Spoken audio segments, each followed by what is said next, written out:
advantage, actually, of having not only a small room, but a relatively small group, which means that these microphones are a little artificial, but for the sake of the tape, maybe we can all try to keep in front of one, as much as I very much hope this will not just be a series of people talking into microphones, but a real conversation.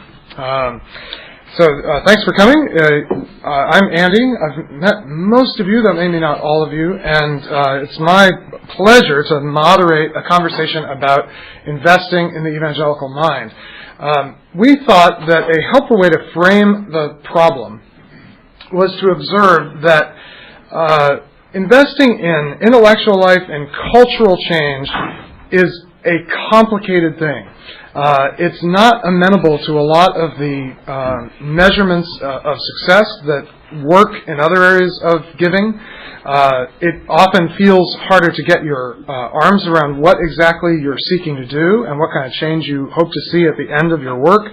And so we thought it would be helpful to invite several people who have lived their way through investments in Christian cultural calling and investing in people who have cultural callings and doing that for a long time.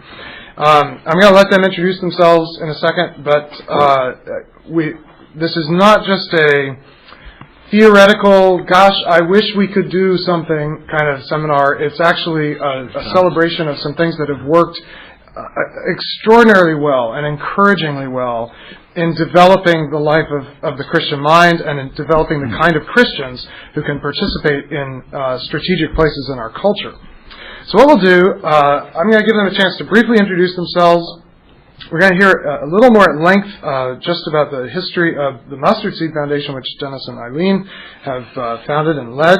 Then instead of a typical panel session where kind of we go down the line and each of them gets to talk for 10 minutes, I'm going to raise a question or introduce a topic which all of our panelists will kind of interact with for 10 minutes each.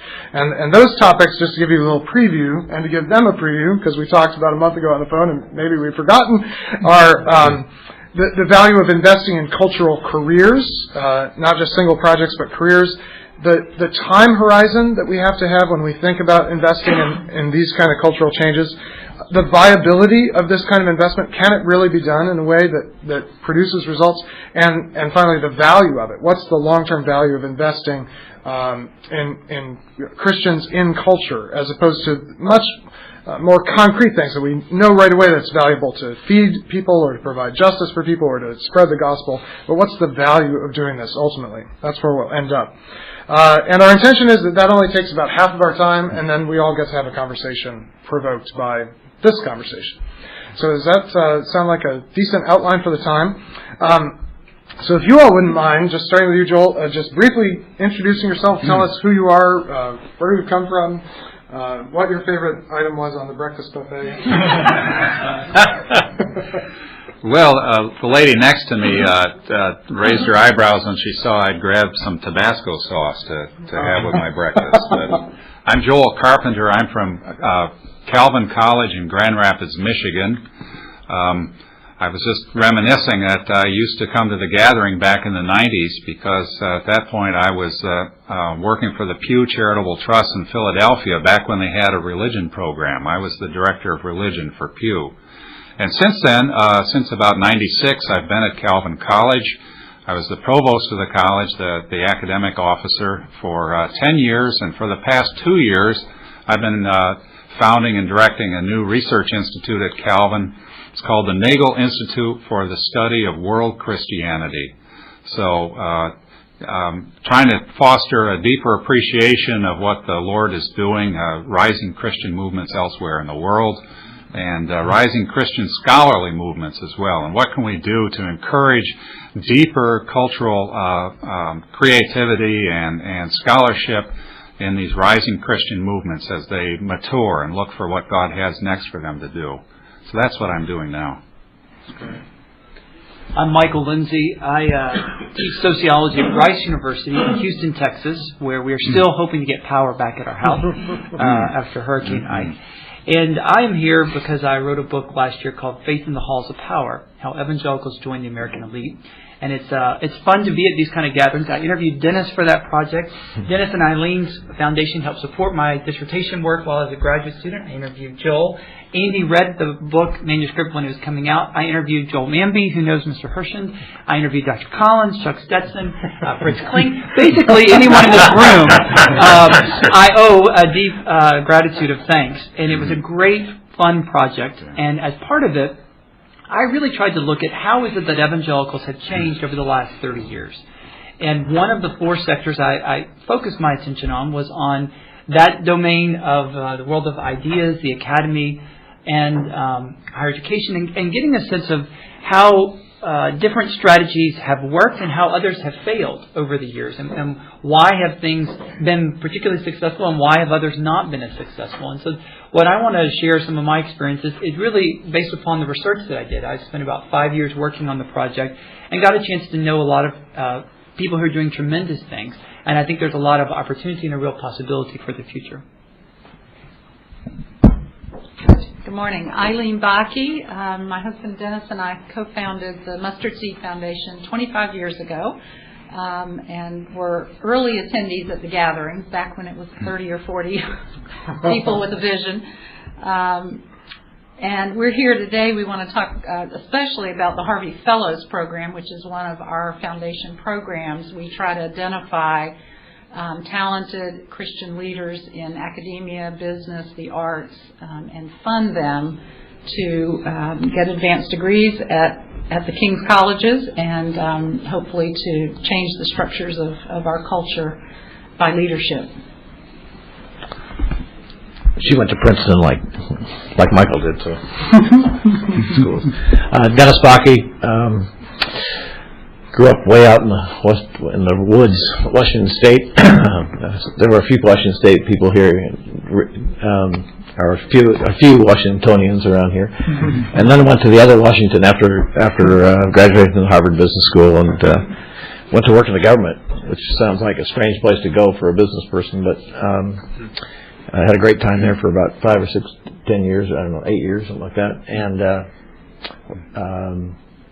worked on energy, and then left and started with a friend, started a company called the AES Corporation, which became a major corporation around the world. A lot of power plants.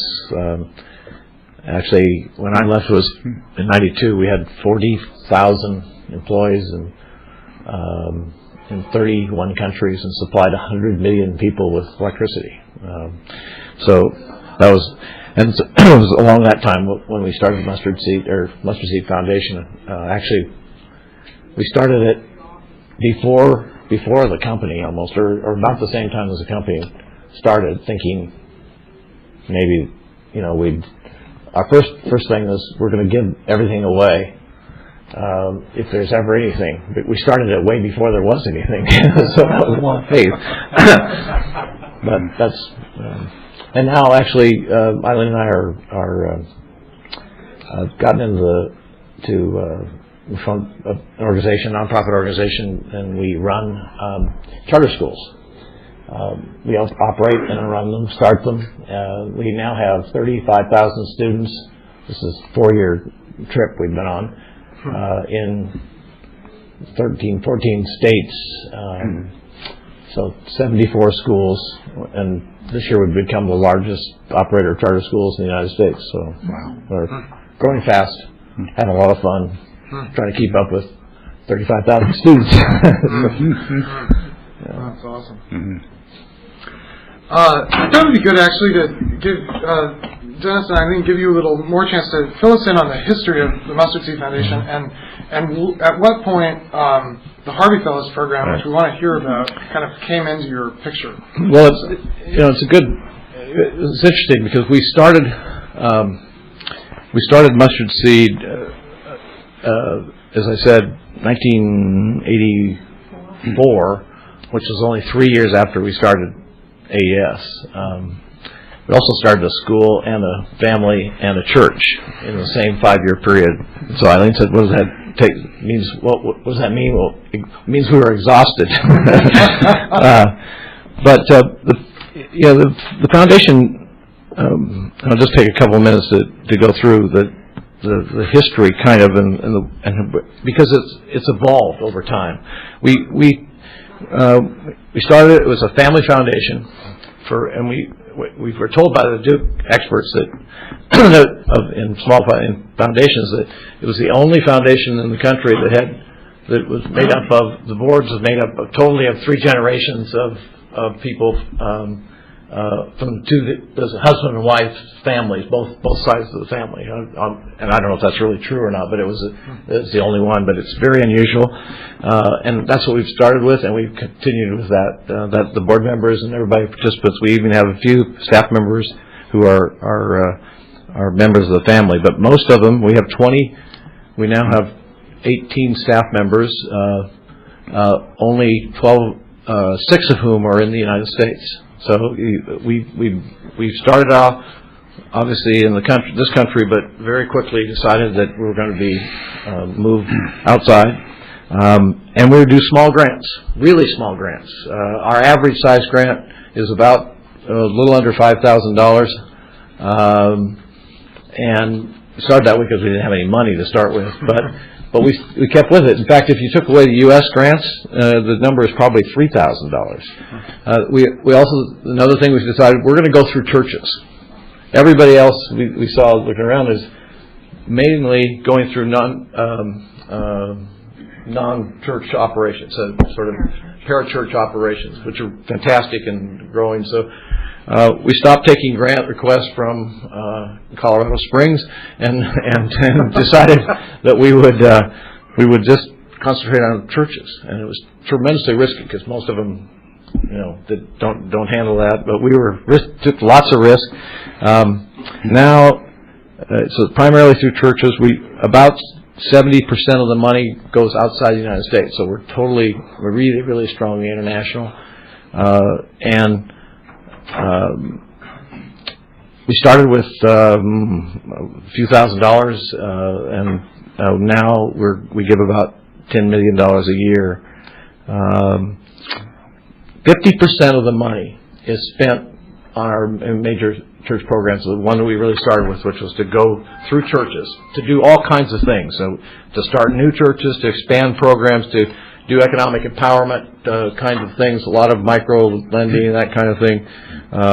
But whatever the church was doing, whatever the Lord was doing through His church, we wanted to be part of it. And that's what we tried to help. And you think about small grants, but $2,000 grant to a church in India is like $20,000 or $30,000. So it's not really as small as it seems. But the money goes a lot further there. And then we, from that base, we then started some theological education programs where we noticed that the church was very thin from a theological standpoint in many of these places around the world. So we started funding scholarships, and that's kind of got us. You can see the trend where we've sent some. We still have a very significant amount, maybe 10% of the funds going to theological education. Mostly, and here again another theme, we're almost always all in cities. Everything we do, all the churches are in cities, in urban areas, as opposed to most mission we found for the last 100 years has been rural. If you just look at it, and still, even in this conference, you'll see a lot of work, there's a huge amount of work in rural areas. Mustard Seed decided we're going to spend all of our funds and efforts in urban areas, and mostly non-U.S. Urban areas. And then we then, of course, started this program that we're talking about here. Along the way, I wrote a book called Joy at Work, and we ended up deciding to try to. And part of that, it was written for a secular audience, but part of that was the whole underlying that was the sacredness of secular work, and we've decided to try to push that on the church a little bit and teach it. We're doing a lot of work, especially again overseas, teaching, giving scholarship, giving grants out to have theology of work taught in seminaries to pastors who are going to be trying to teach them that Monday is probably more important than Sunday, and that's the sacredness of theology. That most of the Bible talks about. Most of the people, 90% of them, are going to be out there working as Christians. Are going to be in secular work, not just to evangelize, but to serve the needs of others in the world. And so we're pushing that. And then finally, in Bakkes Graduate University, we started just a few years ago in Seattle. We've been supporting that through scholarships. It's mostly an international program, which is going to be very unusual in the sense that it's sort of like a seminary for pastors, but also it's going to have an MBA linked to it, and they have to take the same courses, which will be, I think, unusual. I don't know, and who knows whether that's going to work. That's new. Anyway, that's the. And then the theory, you can see the sort of idea of the secular society. It really led us to the idea of the Harvey Fellows program, which was to try to take the best and brightest of and try to support the best and brightest believers in work in secular workplaces. And I don't know if you want to talk a little bit more about what the specifics of that of those things, but that's kind of led us toward that look, and that's been how many years now? I guess 15 years. Go ahead. The Harvey Fellows Program for us was a real departure from our typical granting, and even today it's really the only program we actually operate as a foundation as opposed to funding others. So it's unique within even the Mustard Seed structure. But I think it does fit well because about 15 years ago, as we were starting Mustard Seed and Dennis was developing AES, we were thinking a lot about the theology of ministry and what does it mean for those of us who all are called into full-time Christian work, not just pastors and missionaries, but all of us in marketplace. How do we bring the kingdom into structures that are quote-unquote secular, but we know they are God's. And I think we observed, as Dennis was in the business world on Wall Street, meeting with international leaders, we observed very sadly that the evangelical church in the 20th century has abdicated many arenas, many of our arenas, the university probably being the first one that comes to mind, media, the business world, government leadership, the arts. And we started thinking, what would be our strategy to reclaim those, to infiltrate, to re-infiltrate, and to be salt and light and leaven, not just for evangelism, not just for personal witness, but the structures of those places need to be brought under truth, under the lordship of Christ. And we looked at, Dennis, I think, particularly studied Joseph and Daniel as models of that. Daniel went into a totally pagan culture. He kept his faith, but he was trained at the King's College. He went into, he was the prime minister. God used him so powerfully in history because of his faithfulness, but because he was not a church leader. He was not off in a nonprofit, trying to save the nation of Israel. He was right in the throes of, and so our model for the Harvey Fellows is the Daniels, the Josephs, the Esthers, the Lydias. That's right. In Scripture. The name comes from the Harvey Fellowship is named for my parents, Helen and Brantley Harvey, and my father is a lawyer and a politician, government service in South Carolina for many years, and in my life he embodied this notion that God had called him into public office and had called him into public service. And it was every bit as much an act of worship, an act of devotion, an act of service as being in the ministry or being a missionary. So we have, for the last 15 years, we've funded graduate fellows by application. We fund them for up to 3 years, $16,000 a year. And we fund the individual, not their institution. So it's a scholarship to the individual that they carry with them to a top 5 institution in their field of study. And we have about 50% of our fellows end up in higher education in the academy. But we also have a strong emphasis in the sciences and the arts, in international finance, in media, particularly, popular media. We've sort of said, where are the areas that there are a dearth of Christians? What are the mission fields, the secular mission fields, where we need strong, talented believers who have gotten the credentials from Harvard, from Stanford, from Yale, from Oxford, from the University of Chicago. They've gotten the credentials that the world recognizes. And that's very important, I think, as you know. We have to be as credible or more credible in the world to be an effective witness. In the past 15 years, we've funded almost 300 fellows, about $9 million in funding. And we very international. We started with very U.S., but it spread, and we funded fellows from 40 countries in about 25 countries, in about 40 different disciplines.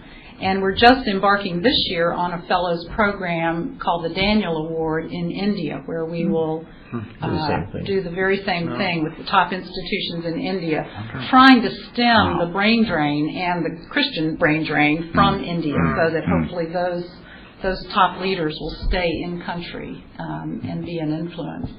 And when we started this, Dennis said an interesting thing. He said, this is a 20-year experiment. And I think it's very important. We are now in our 15th year, and we are seeing tenured faculty. We are seeing people who are in the International Monetary Fund.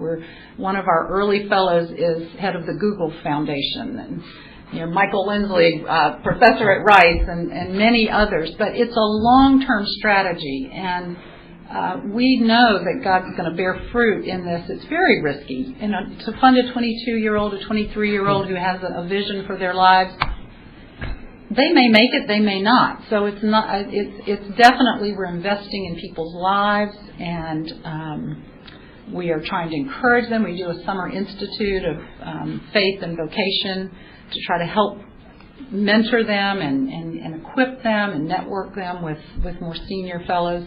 But it's been an incredibly wonderful blessing in our lives because of the relationships with the fellows. But strategic, it will be a 25-year strategic vision. So I feel like we've been planting those seeds, and it'll be another generation before we see how that bears fruit. One of the things that we were trying to, we've also, as part of that, and we don't really know how to do it very well, and so maybe some of you have some good suggestions, but we obviously want not just the top academics, but we like the leaders in art, the leaders in drama, the leaders in newspaper,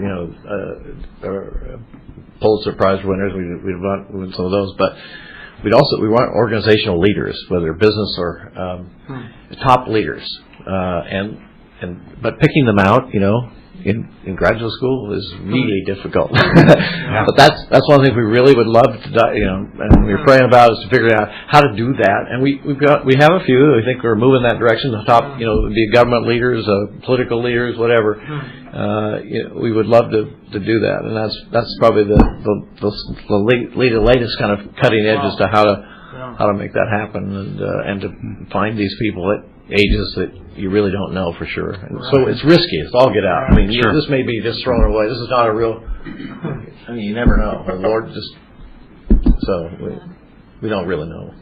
Well, that leads well into a topic I wanted to ask all of you potentially to weigh in on, which is the risk and time profile of this kind of endeavor.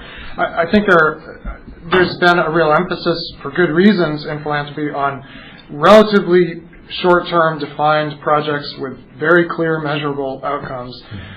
And the kind of investment that you guys are doing, and that the Pew Charitable Trust did in the 90s, is just much longer, stretches out much longer before you have any idea what your results are. So how do each of you understand how we approach this challenge of just a very long time frame. Yeah, it is a long time frame that someone who's engaged in generating ideas or through research ferreting out new knowledge about the world. These are long-term projects. I'm sure Francis could tell us how long-term and how many years and how many people's lives and how many millions from the NSF to do basic research in an important field. You finally see definitive results coming, but it takes a lot of patience and it takes a lot of investment and sweat equity for that to come to being. And even in the humanities,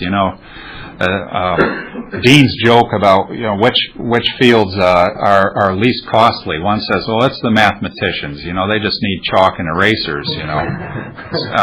But then the Dean of Humanities says, "No, it's the philosophers. They just need chalk." But even in the humanities, gestation period for really fine world-shaping ideas can be time-consuming. I think of my friend George Marsden, who won the Bancroft Prize for the best book in American history in 2003. It was a biography of Jonathan Edwards. He spent about 10 years actually writing that book. And I remember him, I had him as an undergrad at Calvin 30 years ago, and he was wrestling with Edwards' ideas then in our class in American Intellectual History. And with a book like that, the payoff often comes later, too. I mean, Jonathan Edwards doesn't get you on a lot of TV talk shows, right? It doesn't get you on Leno, right, or Oprah. But what it does, over time, if payoff comes later, it shapes how other scholars understand the subject. And so you'd be looking 10 years out. How is this field, anybody who wants to study religious ideas in American history, you start looking at the notes in their own books. You see that the Edwards book is there. You look at what grad students have on their reading lists at Harvard and Princeton and Hopkins and Berkeley. And you see George Marsden, Jonathan Edwards. So the payoff comes even later. But you can indeed see that someone has shaped the way that scholars understand a topic. In this case, shaped it for kingdom purposes. Here is a biography of America's greatest religious thinker, written by intellectually adroit and sensitive evangelical person himself. And you say this is changing the way this and a whole body of work in this field actually is changing the way secular American historians have to reckon with the American past. But it takes a long time. Right. Do you want to comment on that, Michael? Or I can I think, well, the one thing I would say is that up until, let's say, 1920, there was a great deal of synergy between people of faith and the life of the mind. Most of the intellectual advances that occurred for 19th centuries were in some way undergirded by the life of the church. Quite literally. They were paid for by church money, or the individuals who made those advances were theologians who had gone through the university system. The very rise of medieval universities came out of cathedral schools.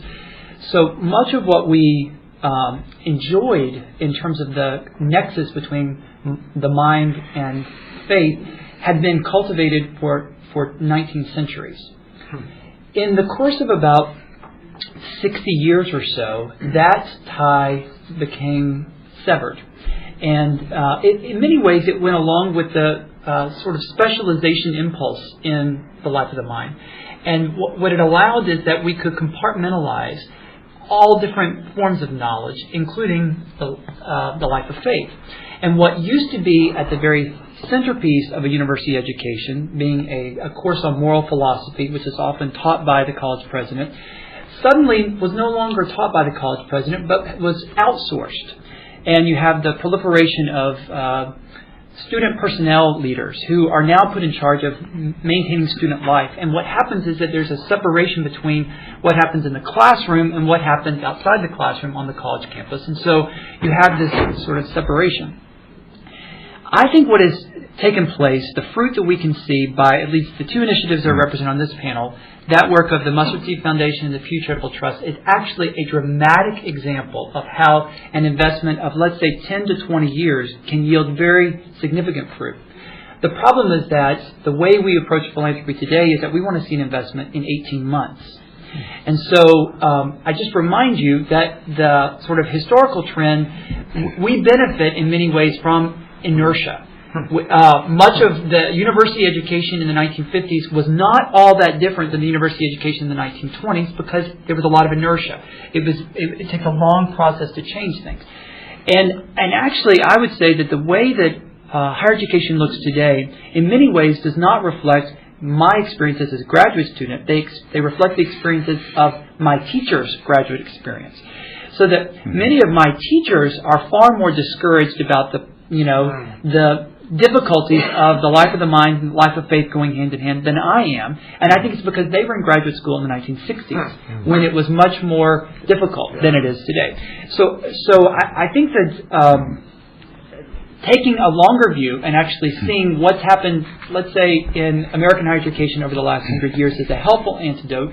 And I also think we have to put it in the context that at least these two initiatives, I think, have been very successful strategies. I studied about 150 of them that evangelicals have funded or supported over the last 30 years. And these two I found to be the two most significant in building both a groundswell of people, but also generating community. And I'll just give this brief biographical note. In my graduate experience, I was funded by both the Harvey Fellowship and a fellowship by the National Science Foundation, a graduate research fellowship. The NSF Graduate Research Fellowship is the most prestigious fellowship that a sociology graduate student can get. The year I was awarded it, there were 6 in the country that were chosen. So it was very, very rare. And it was very generous, and I was grateful for the support. But I have to say that personally, I benefited more from the Harvey Fellowship than I did from the NSF. Now, I loved having the NSF money. But the difference was that the Harvey Fellowship also came with a community. It was not just the money, but it was actually people that I could share my life with. And so when the good times and the bad times occurred, it was that community that was very supportive. And I think it was a real fun turn of events that last fall when I went out and would speak at different colleges about my research and this book that came out. In almost every city where I went, we would have a very small gathering of Harvey Fellows, of people, some of whom I had met and some of whom I hadn't, but they were there to sort of show a sign of support. And I think that that's one of the important lessons that both the Pew Scholars Program did and the Harvey Fellows does, which is to recognize that community makes a real difference. Can I ask a question? You can jump in on it. But that leads to the question, what can Christians do that's distinctive in these areas? If what we're doing is not necessarily funding, certainly kind of evangelistic work, and I think both programs, the Pew program that Joel and certainly the Harvey Fellows don't do that. But then even more broadly, we're not trying to fund just kind of explicitly Christian work. The output is not necessarily supposed to have a fish emblem magnet on the back. Well, then, what does make the way Christians invest different from the way the NSF would invest, and both in the inputs and the outcomes that we're looking for? Good question. Well, I think Michael tapped on something that I meant to say and didn't, and that is the relationships, the community. And I think we invest relationally because we know that God works through people. I mean, organizations and institutions are nothing more than groups of people trying to accomplish something collaboratively. So to me, to change structures, it means we tap into people who are then going to, by the gifts God's given them and by the relationships they have with one another, the way that we love one another, frankly, the truth that God has for the world, not just for believers, and the way that we love one another is transformational. And our fellowship was modeled a lot after the White House Fellows, because being not just a monetary gift, but a network that would last a lifetime, that would be an alumni group. Our Harvey Fellows actually do all of our selection. We have an advisory committee. They basically, we fund the program, but the fellows basically run the program, and they're self-perpetuating, and they step up and serve as mentors and as guides. And the idea of more senior fellows bringing along the next generation of professors, of business leaders, of leaders in the arts. These are lonely places.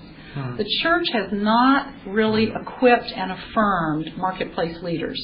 We find our fellows are very lonely. They're in, very rarefied places in their academia, and often there are no other believers that they can look to as mentors and models.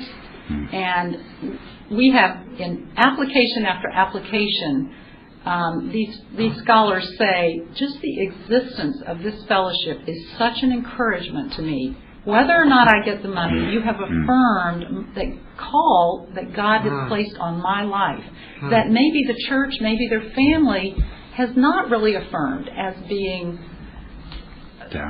godly or spiritual. The church really is not teaching that. So we're really trying through this network to give courage and to equip, and so it's way beyond just the monetary piece. If you're a believer, if you're a follower of Christ, it comes with a particular worldview, and that worldview is going to change the way your research comes out, the way your actions take. And I'll just give you one significant example in my own life. We believe God created us to serve others. Every person, we are called to serve others. That's how we glorify God.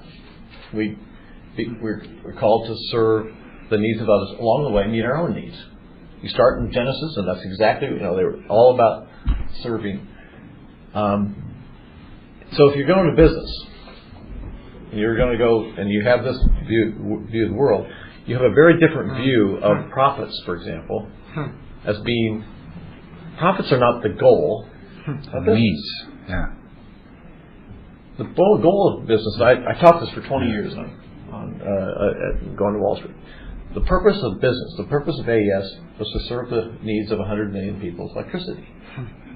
It's a very different worldview, and it changes the way you do things, if that's what you believe. Profits are absolutely crucial, because it's what you're owed to the investors who put that deal in it. But it's no different than, you owe the employees as well. It's a very different kind of view when you say it. And it changes the way you do things. And so having that worldview really makes a big, huge difference.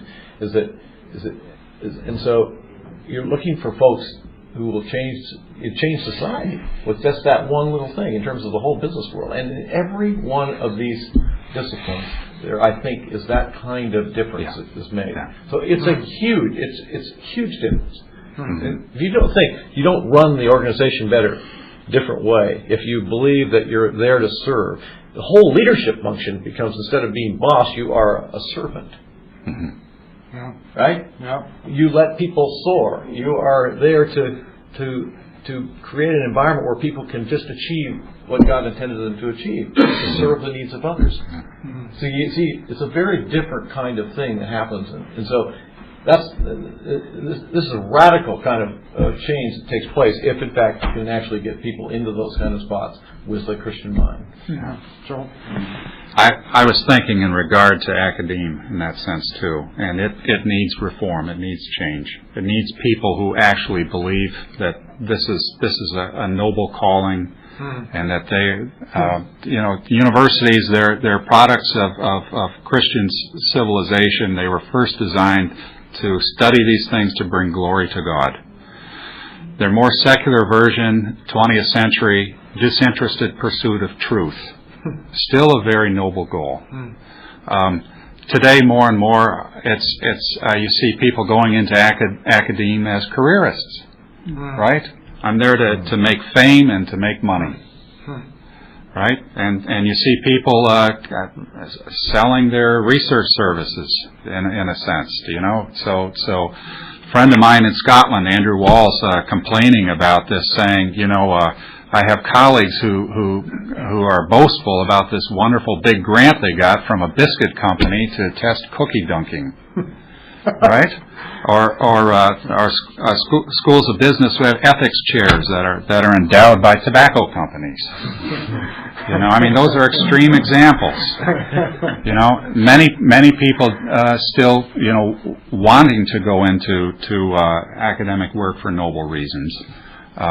But the whole idea of what academia is there for is changing. I just read an article, in many ways a lovely piece in the New York Times this morning. Maybe you saw it, about a young man who chose to go to Princeton rather than University of Florida, where he might have been a star football player. He probably would be at Princeton too, but there's a surely, yeah. Well, he wanted to play lacrosse too, and he was better than 4.0 at the high school in Greenwich, Connecticut that he went to, and so Princeton. But there was a quote in there saying, the whole idea for going to college is to be equipped to be a money-making machine.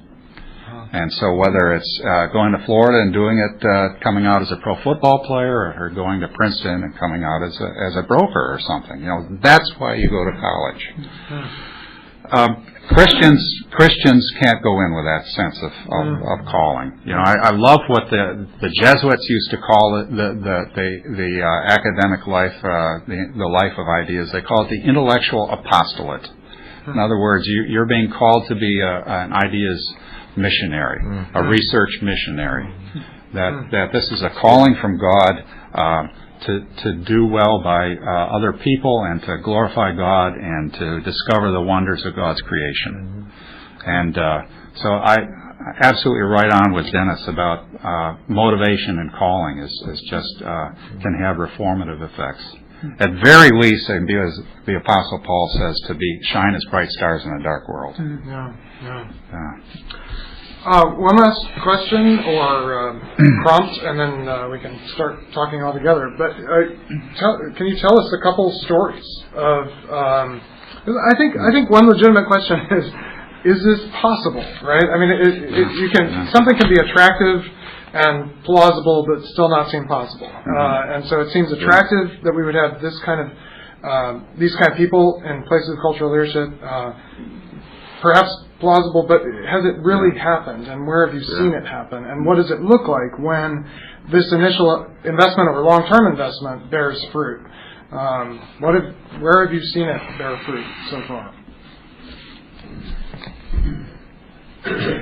Okay. Pew Scholars programs. We had younger scholars programs similar to the Harvey Fellows, but focused on academia, on humanities and social sciences. But we also had grants for people who are working in the fields already, research projects that we thought had, kingdom-aiding potential. And we helped to found collaborative projects and work of study centers at major universities, but also at Christian institutions. I talked a little bit already about the field of American religious history. Marson was an exemplar, but there have been others that Pew invested in early. Pew invested in early at the Institute for the Study of American Evangelicals at Wheaton College. And that became a convening center for really a rising cadre of scholars of American religion. Who have become so influential, they've been termed by other American historians the evangelical mafia in the field. But they truly have changed the way historians think about America. And they are now rearing up a rising generation. They're kind of they've followed the intellectual urge to reproduce, and they've mentored along a rising generation who are doing great things too. A similar story to be told in social sciences, in sociology, and in political science.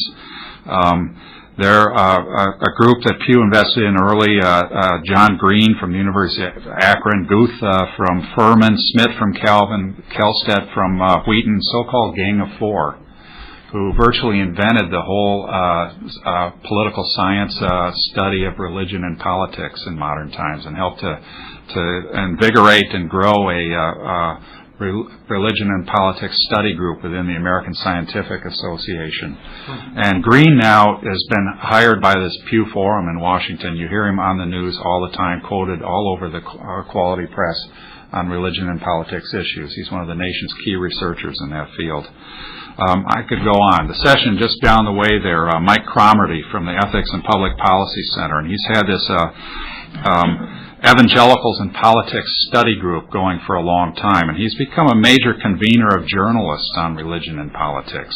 And he's introduced to them evangelical scholars as public affairs experts, and I think really shaped in some ways that the news of this gets reported, and certainly has helped build the reporter's knowledge base. So just a few examples. Yeah. It's hard to think of specifics because as I say, we've had 300 fellows, and I've, for over 15 years, read every single finalist application, which is a stack about this big every February. And I tell our board members on the Mustard Seed Foundation, it is a worship experience. If you're ever discouraged about the next generation, and you read one of our applications and just these young people pouring out their heart, their vision, their call from God, the humility. These are young people who have succeeded at everything they've touched. You know, I read a 25-year-old and I'm thinking, how did they accomplish, when did they sleep? How did they accomplish all this by age 25? But the humility along with that, to know that but by the grace of God, I mean, that their talents and their calling and their ambitions are really given to the Lord to use. And I'll just, if you want some specific story, we've got a wonderful Harvey Fellows profile DVD that's on the chair over there that really just, you know, a picture is worth 1,000 words. And one of our Harvey Fellows, who is a director, and another one who's an animator, put this together. And if you have a group of young people in your church, or if you're connected with the university, we'd love for you to take one of these and just publicize the program, because we know that you all know gifted young leaders, emerging academic leaders that we'd love to know about the Harvey Fellows. The academic people, they probably don't think it's very important to be, you know, a major player in Hollywood. But we have three or four of our Harvey Fellows who are inching their way into places like that. And we've got tenure-track faculty Harvey Fellows at UVA, at Stanford, at Princeton, Juilliard School. We've had several Harvey Fellows who are graduates of Juilliard and are making their mark in the performing arts world. So there's one Harvey Fellow I like to brag on. His name is Weba Bohr, and he's a 1998 graduate of Calvin College. Harvey Fellowship. He went to Yale, PhD in African history, and went to work in Mauritania with World Vision as a project director. Then from there to McKinsey Associates in Atlanta, one of these really world power consulting and research firms. And now he's just been named the Deputy Director of Grant Making in Africa for the Rockefeller Foundation. So he's moving his family to Nairobi. Harvey Fellow. So the Rockefeller funds become kingdom funds. Which is quite a turn of events. Which is where they were in the first place. That's right. They were. Exactly. John D. Sr. was a Baptist deacon. Well, let's have some conversation and tell us your name and introduce yourself as you ask your question. My name is Peggy Waymeyer. I have a question. Peggy. Let's see how I can pose the question. I think it's so encouraging and incredible to hear about how you all are isolating very gifted young people who are going to the top 5 universities in the 300. But I was a nobody at the University of Texas at Austin, a Christian by myself, and would never have qualified for this, and found my way into the ABC News Network to be the first religion correspondent in the country, battle out this culture war completely alone, with no fellowship, no group of people, nothing was available like this.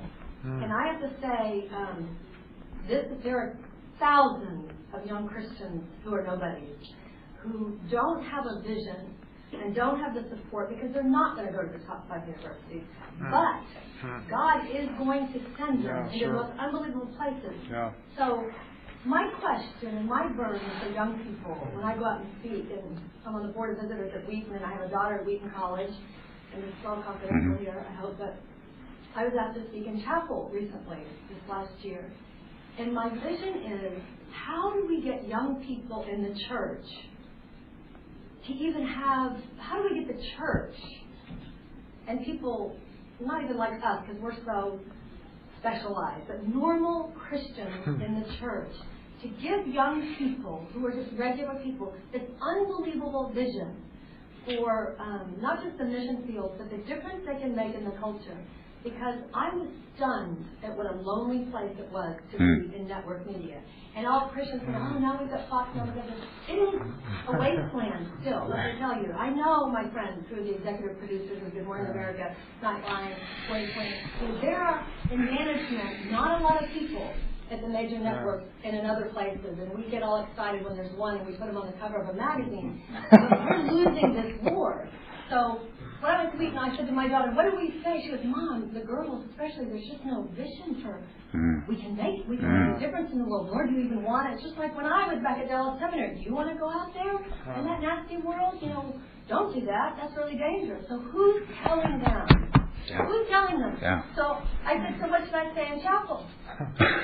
And she said, well, you'll offend some people, but you ought to tell the girls not only what you did, but why they should do it and why it's incredible and why it's better than the mission field. So I got up. Yeah, thank you.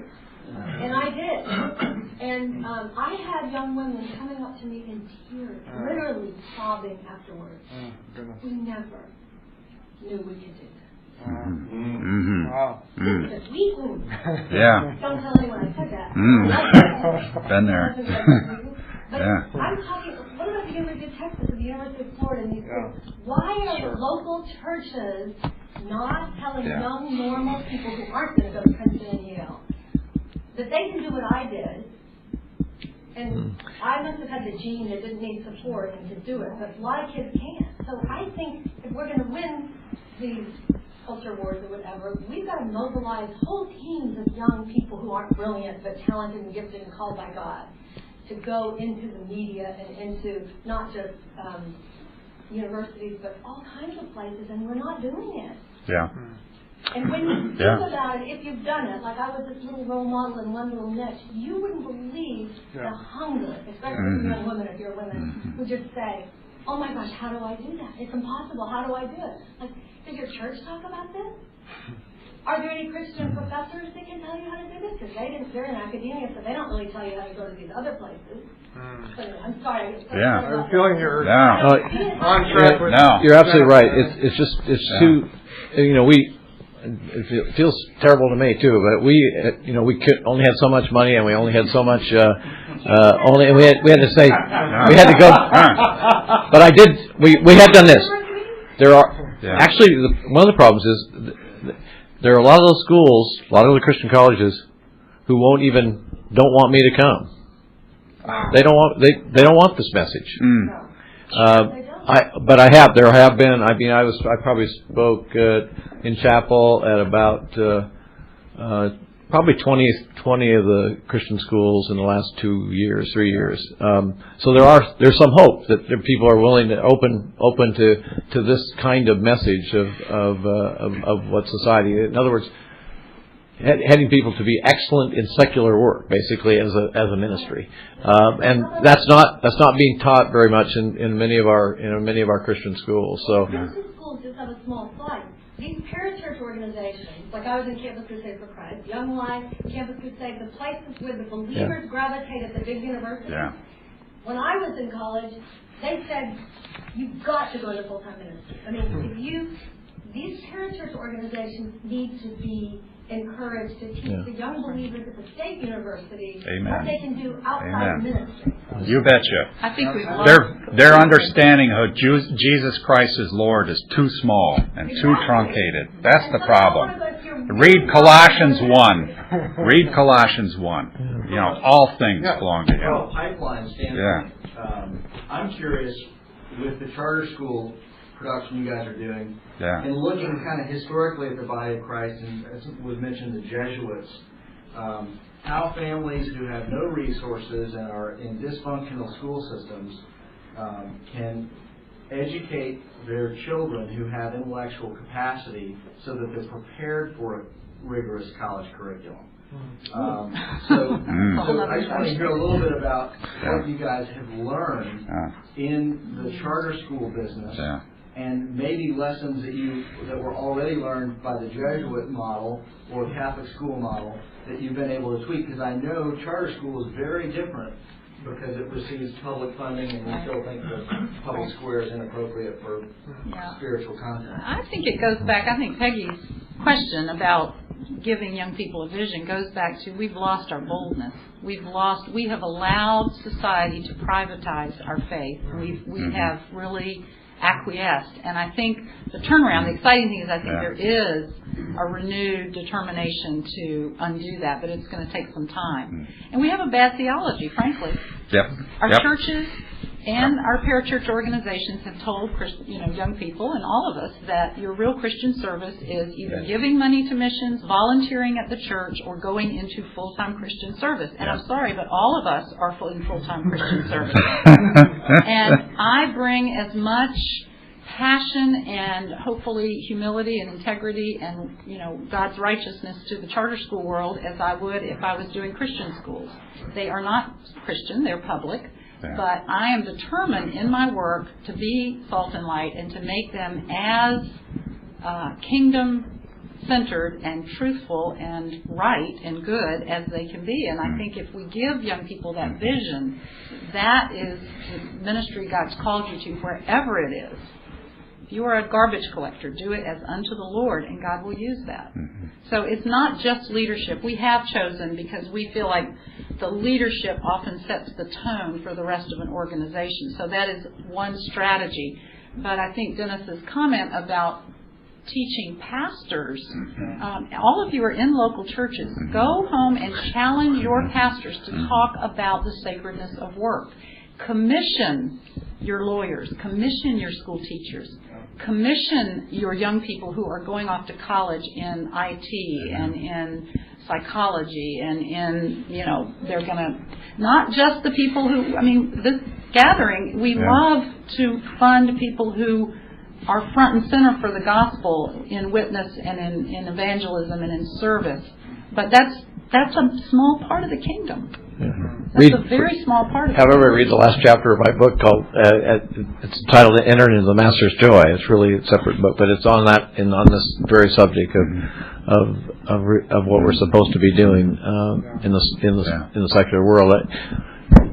You just have to keep going. We just have to keep going after it. It is interesting that we've changed the tenor of we have 5,000 employees now, probably almost all of them teachers. But I would guess that just because of what we stand for in a public school system, I would guess that over 50% of them are believers. Chuck, and then Chuck Stetson, I'm chairman of Essentials in Education, and this is a message of great hope. I was just up at the Philanthropy Roundtable, had a conference on Tuesday at Higher Education. Cambridge, they had Larry Summers for 5 years president of Harvard, Benno Schmidt for 5 years president of Yale, and they had Bill and Melinda Gates Foundation, two other foundations. They haven't got a clue. They haven't got. Just to hear off the record Larry Summers speak, just not even close. And you are by the fellowships and all. That really, I think, is clearly the right strategy. That one of the things that's very important to realize is that the OCED has done, part of the United Nations, has done a study on kids 18 to 35 in education, basically with university. We are now, as a country, ranked 24th. We were 18th. We are dropping like a rock, and no one knows what to do about it. So what's happening here is an incredible thing. And just to talk a little bit about, there's some really good things going on. I'm working with the Christian Study Centers. Are you familiar with Christian Study Centers? You know what Christian study centers are? At places like Yale, Cornell, Chesterton, at the University of Minnesota, McLaren Institute, and we've got one at the University of Florida. Just in July, we formed an association and working together for a while. And what we're talking about then is taking some of the resources. I'm on the board of Chuck Olson's Breakpoint, and taking some of the resources there and working with the tenured professors, and that drops down to the students. And there's 30 or 40 tenured professors at any university that is really interested. So we're just beginning to do a pilot study on some of that. I'm speaking at universities around the country and saying we've got to get out to the kids. The message is Christians always got out. Christians were always in the culture. Christians took over the culture in the second and third century because they're the ones that cared, and it was the people that during the plagues that left, the pagans, the secularists, and the Christians took over the culture. We have that opportunity by just what you guys are doing to take over the culture because we care, but we have to bring that message, and that's one of the messages that I'm trying to bring to the universities. Yeah. Ted. Actually, going back to Peggy's area, my name is Ted Chen. I work at the College Foundation, and we kind of opened up a therapy session. Indulge me a little bit. I'll tell a brief story of my background, and then I'll leave a comment and a question for you. Worked at the John D. and Catherine T. MacArthur Foundation for 6 years. Was one of the only believers in that environment, so similar place. Just trying to bring a different worldview to the practice. In this case, obviously, the professional field of philanthropy. Very lonely journey, very difficult, no support. People who I run into in the faith community are like, oh, I didn't know the MacArthur Foundation funded faith-based issues. Well, they don't. The importance of staying there. And then when I went to the Big Idea Foundation, helped start that for Big Idea Productions, the folks in that Details, the needle swung back the other way, which is like, oh wow, you're involved in ministry now. Now I can see why God called you to the MacArthur Foundation. Now you're fulfilling what you're doing at Big Idea. Now you're doing vegetables and doing now,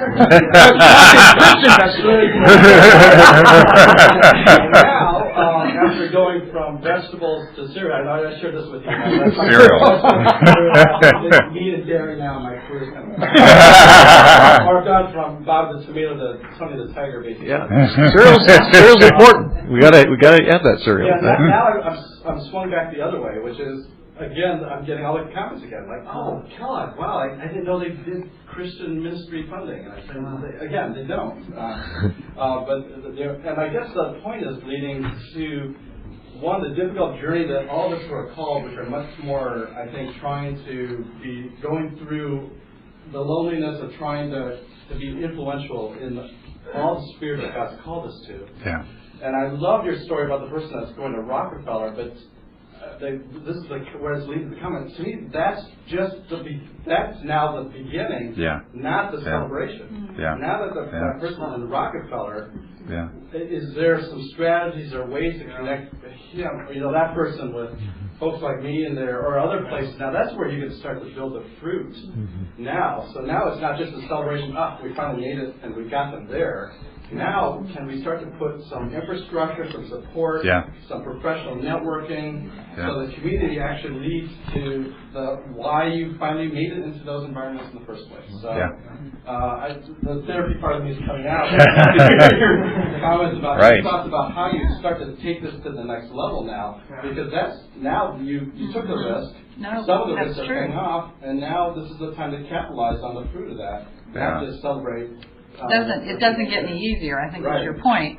Well, interestingly enough, our Harvey Fellows alumni are just this year going to launch a parallel 501c3 called Sapere, Latin for wisdom. My Latin's not very good. Anyway, the idea being to take the vision of Harvey Fellows and replicate it in to a larger group, to invite in other like-minded mid-career, early career folks who want that encouragement, equipping, prayer, fellowship, and strategizing about kingdom work in places where they're very lonely.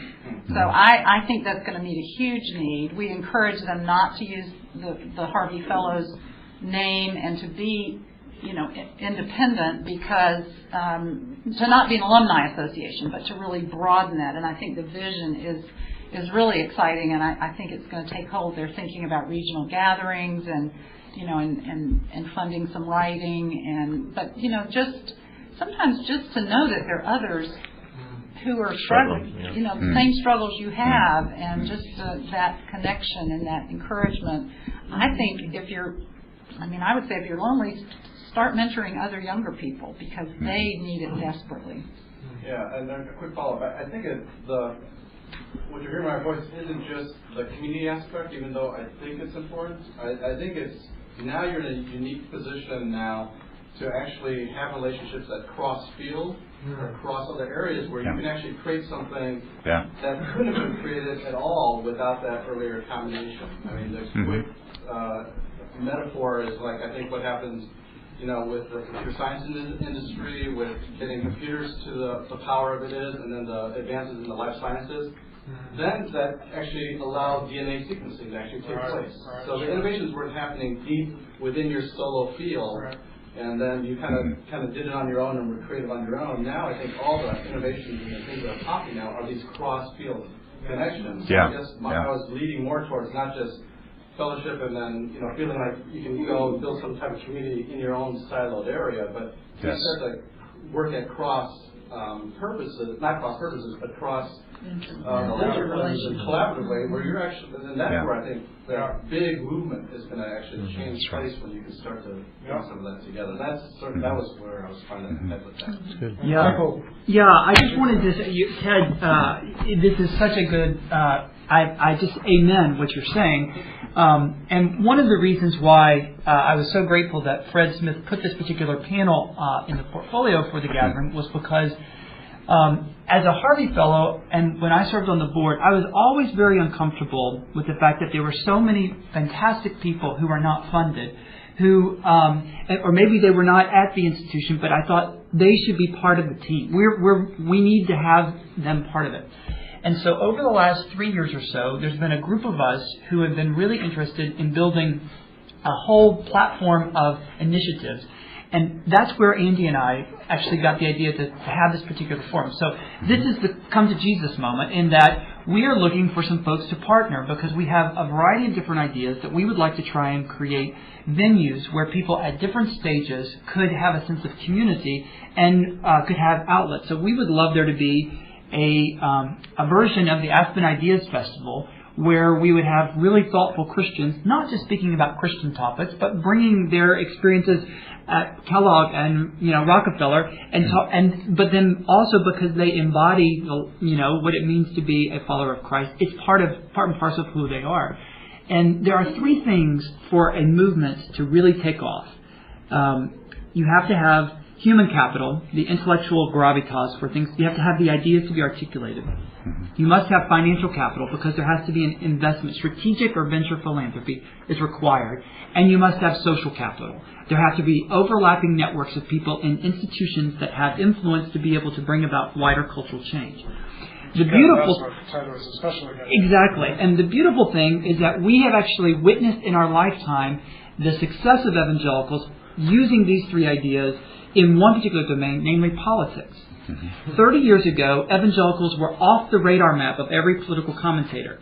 Today, you cannot talk about the presidential election without there being at least one voice coming from the evangelical community.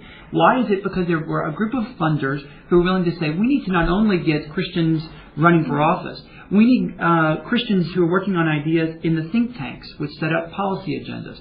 We need to have internship programs for young and emerging leaders to provide an infrastructure of a long-term pipeline. We need to have a variety of different initiatives. And basically, in 30 years, you have gone where evangelicals they were out there, but they were not in any way working together. And they have become what is arguably the most organized constituency of the Republican Party. Now, you don't have to be Republican to at least appreciate the value. In fact, any social scientist worth their salt recognizes evangelicals are a political force to be reckoned with. And frankly, it's because there was a cohort of people who were willing to make investments 30 years ago, and they're seeing the fruit of that today. So one of the things that Andy and I hope for, and that this Saperi group hopes to do, is we want to provide venues where people who care about the life of the mind, not just as academics, but as really as thoughtful Christians, can know one another and can actually do some things together. So if you're interested, I hope you will see one of us after the session, because we are trying to build some real excitement and energy behind that. That's good.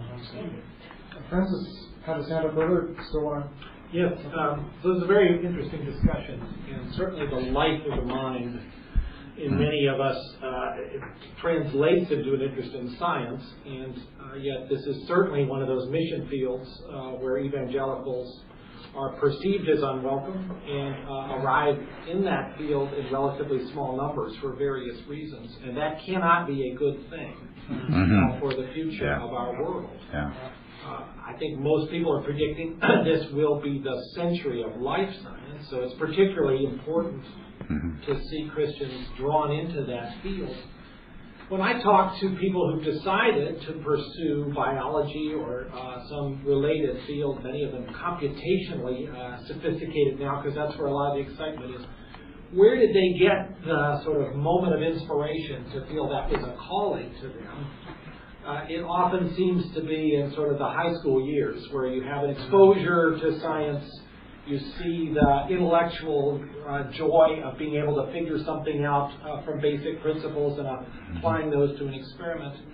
And it's amazing if you ask today successful scientists, when was the moment you knew you were going to be a scientist? I would say 90% of them say, well, it was that teacher in my chemistry class. For me, that's what it was, my chemistry class in 10th grade. Or it was that teacher who taught me biology or physics that lit the fire, and I could sort of see myself in that role. My concern is that the opportunities for that to happen to Christian students often these days happen in a Christian school or a Christian homeschool, where science often is not being portrayed as all that friendly, and maybe even as a little threatening to faith. And that cannot be a good thing for drawing Christians into this particular vibrant life of the mind. And those people will never come to the Harvey Fellows for an application, because even though they might feel that pull, they'll also feel this anxiety. So it almost seems like we need some effort to start earlier to try to capture those visions from those students at that teachable moment when they're maybe 15 or 16. And I don't know enough about what that landscape looks like, but I would think for all of you, that would be a really important thing not to neglect. So what is going on to try to spread the word about the joy of work, about the opportunities to carry out your Christian mission in a field like science at that point where decisions are already getting made long before they make it to that first day in college? Are we in trouble there? Is there any kind of organized effort to try to change what seems, at least to me, looking at it, as sometimes a bit of an unfriendly atmosphere for that student who suddenly thinks science might be interesting to go into? I know Templeton is just rolling out, John Templeton Foundation, a request for applications inviting a number of theological seminaries to apply. To say one of the problems here, once again, is the leaders of the flock, the kind of gatekeepers of ideas in important respects in congregations, and what sort of affect and interest do they model towards the sciences? And so Templeton hopes to work both on education within the seminaries, but also to get seminary people teamed together with scientists to hit the road and to do continuing ed for pastors. So at least a start. Yeah. And again, what about homeschool curriculum? And, you know, my wife, who's a physicist, is talking with some folks about actually, talking with Lexington Christian Academy, which is a Christian school outside of Boston, about writing a science curriculum for Christian schools that would have that level of excellence. And, I think one thing is we have to change the discourse from defense to delight. Much of our attitude towards science, drawing on this metaphor of the war between science and religion, which is completely historically inadequate, has been to play defense and to teach our students how to defend themselves against kind of overreaching by science. But we do so little to teach them the delight that will actually lead to the kind of productive scientific careers that lead to credible defenses against overreaching of science. I know that the Murdoch Charitable Trust is thinking about helping with that, and that's the kind of investment that needs to happen. Those kind of curriculum efforts can go a lot of places and shape a lot of kids' imaginations. Andy, sure. Can I just wanted to. Exemplars are incredibly important, as you're talking about. We sort of inspire people. And so what we ought to be thinking about is not so much how do we fund the stars, but how do we build up constellations out of which stars emerge, which is, Susan Felch had that nice phrase, which I thought was very helpful. And I just thought I would pass along. I think that in science it is a tricky business because we have so much conflict as a frame that has been there between science and religion. And yet I think there's real possibilities. Dr. Collins is not to embarrass you, but I thought it might be instructive. When when Dr. Collins agreed to let me interview him for this book I was doing, I was a graduate student at Princeton. And I did a lot of research for every interview I went in to go, about 8 hours of research for every 1 hour of interview. But I knew nothing about genomics. I mean, I'm a sociologist. I had no idea. But I wanted to ask the hard, questions of someone at the top of their game, and I didn't know how was I going to find out what the hard questions are for Frances Collins.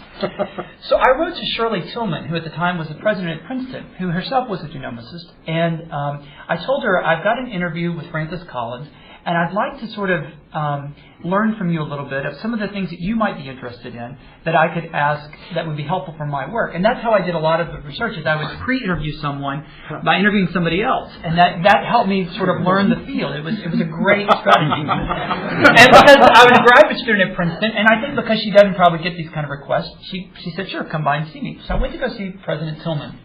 And I did not realize that she had been the one who had chaired the committee that ended up selecting you for the position you held, which made it even better. And in the course of our conversation, she said to me, now, what is it you're doing? Why are you entering Francis? And so I told her that I was trying to look at how people of faith had interacted with their professional life. How had faith interacted with their professional ventures?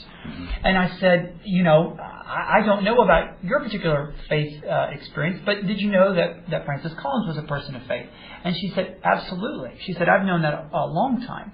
And I said, well, in science, there aren't a whole lot of, prominent scientists who are also well known as people of faith. Does Dr. Collins have a good or bad reputation for that? Is that something you sort of hold your nose at, or is it something that you sort of embrace? And she said, if there were more Christians like Frances Collins in the world of science, there would be a lot more Christians in the world of science. Because it would be a very winsome witness. And one of the things that she was really, we then sort of the conversation digressed in which she talked about how much of your experience of a faith tradition is born out of your personal interactions with somebody who believes that faith. So your interaction of your knowledge of Islam is all conditioned by interactions you have with practicing Muslims or non-practicing Muslims. So your knowledge of Catholicism is based upon your interactions with Catholics. And she said, if there were more evangelicals who were like Frances, I think that it would be a very different experience. I think the country would have a different perspective. And she said, I know in science we would have a different perspective. So I want to sort of encourage us to think of how can we build up more constellations so that there can be more Frances Collinses in the next generation. And doing that, I think over the long haul, will actually create an environment where the gospel is not only seen as plausible, but actually attractive. A few more minutes for a few more comments. I'm John Lewis, and I just had a question. First off, thank you for what you're doing. I appreciate it so much. About not only in terms of kind of funding the key influencers, but also thinking about the whole transformational aspect of work as sacred. I'm on the board of the university that I'm not going to name because I don't want to impede any of your answers. Is anybody, who do you see is there somebody from the standpoint of this idea of integration of excellence as worship in the context of the workplace, regardless of discipline? Is there anybody, who do you see doing that well or doing it sort of okay, if that's as good as it gets?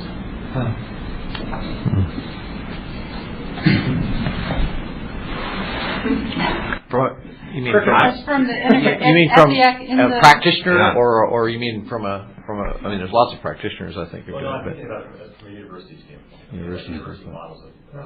There's somebody at the university who's doing a better job of integrating. As a whole. You're actually about the institution of the university, not individual faculty members or something. Oh, is it whole institution? Oh no, I mean. Oh, is it whole institution? Oh no, I mean, I was thinking about.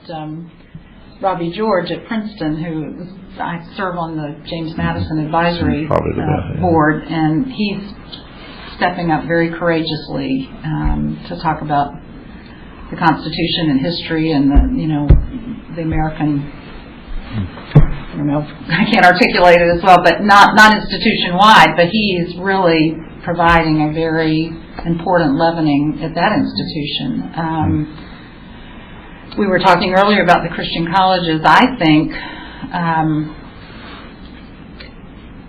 some of our Christian colleges need to be really emboldened and equipped and financed to be more outward reaching and outward influencing, because many of the secular institutions really have lost their way.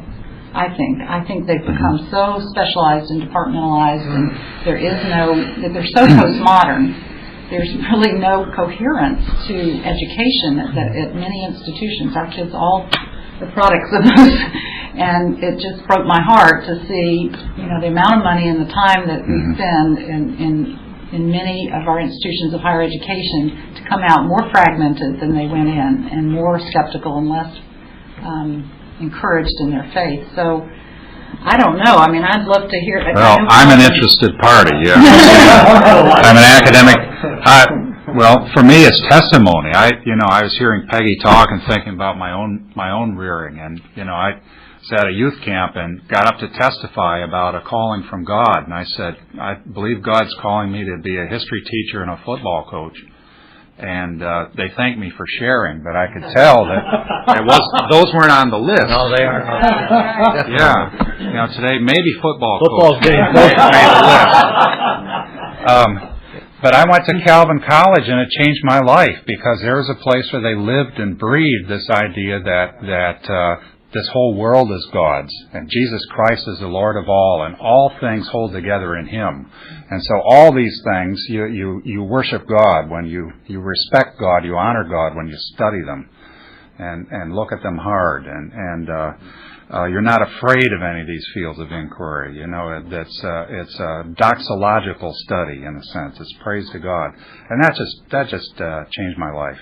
I went to work at Wheaton, and Wheaton believes and practices those things too. I think, I say quite selfish, I think they learned much of that from Calvin. And I think working within the Council for Christian Colleges and Universities, the top tier of institutions there, I'd say the top 24 get it very well and do it very well inside their doors. What I was saying to Eileen earlier this morning, though, is very tough for these institutions that are largely tuition-driven. Many of them really wrestle for funding for faculty research, for what they do so well inside their doors for them to be ambassadors in the larger academic world. Some of them have the scholars that attain that reach and are able to do it, but not many are able to. I mean, these are so. We still don't have a great Protestant evangelical university in the United States. There's this wonderful attempt at Baylor, and it's been put at great risk. But we need more powerful Christian academic institutions. I'm thinking about the business schools. I've taught a lot of places that it's really, really thin in that particular area. There's not a school. And universities are not universities. I mean, they're departments, really, and so they have to look at it each one. But there's very, very few places where there are Christians in almost all the universities. They're usually isolated. Whether it's Stanford or at the business school faculty might have one. Michigan, is almost non-existent. When and the ones I've dealt with, I think it's just going to take time. You have to have a presence there before you can start to have anything really happen. Yeah. I'm just aware of time and wanted to honor our ending time. So with all these great comments that would have been said, I think we all are interested in continuing the conversation. I think that what we've heard and sensed is that this is a multifaceted problem that's going to require a lot of different kinds of investments over a long period of time. But I really believe we can all get together in 30 years and have a lot to celebrate, because I really think we're seeing change, and very encouraging change. And Michael and I are definitely interested in helping to facilitate that in any way. And it's not just our little ideas we're interested in. We're interested in coming alongside other people who are doing good stuff and just helping in any way we can. And of course that's true of the rest of the panel too. So let's keep talking about this and keep investing. And thank you to our panelists for the ways you've already modeled and really gone ahead of a lot of others in this. It opens the way for others of us to be bold and try things. So thank you all very much.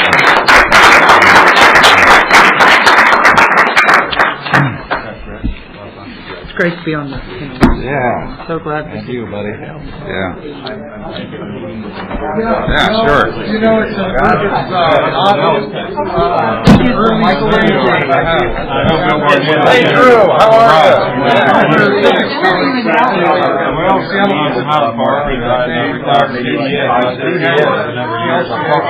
know your name because you came up a lot. Yeah. I remember John telling me I need to come and interview you. You were just with CBS. I know who you are now.